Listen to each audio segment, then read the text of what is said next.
Alors, nous allons maintenant expliquer rapidement l'exercice 1 de la page 106 à la séquence 78.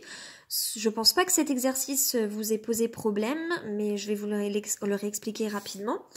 En fait, ce qu'il fallait comprendre, c'est que là, on fonctionne un petit peu différemment qu'en CP, c'est-à-dire en CP, en fait, les points, ils sont plutôt dans des cases, d'accord?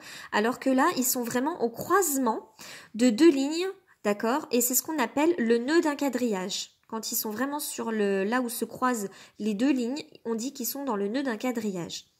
Et donc, c'est toujours le même principe, il faut regarder la ligne avec le chiffre sur lequel est situé le point et la ligne verticale de la lettre où est pareil situé le point. Donc si on prend par exemple le point orange, eh bien on voyait que le point orange, il est sur la ligne du 2 et il est sur la ligne du B. Donc il fallait écrire soit 2B ou soit B2. Le vert, il est ici. Alors le vert, il est sur la ligne de quel chiffre? Regardez bien. Effectivement, il est sur la ligne du 1 et il est sur la ligne de quelle lettre?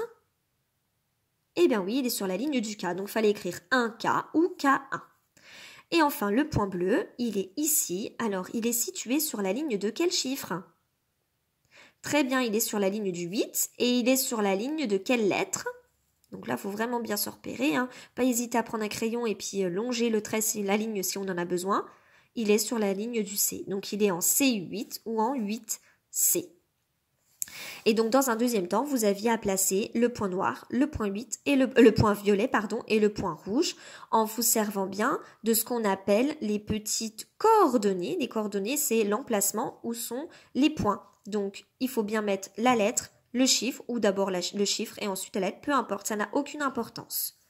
Voilà, donc le point noir, il était en C4, donc je cherche bien la ligne du C et je cherche la quatrième ligne. Et là où se croisent les deux, je fais un petit point noir.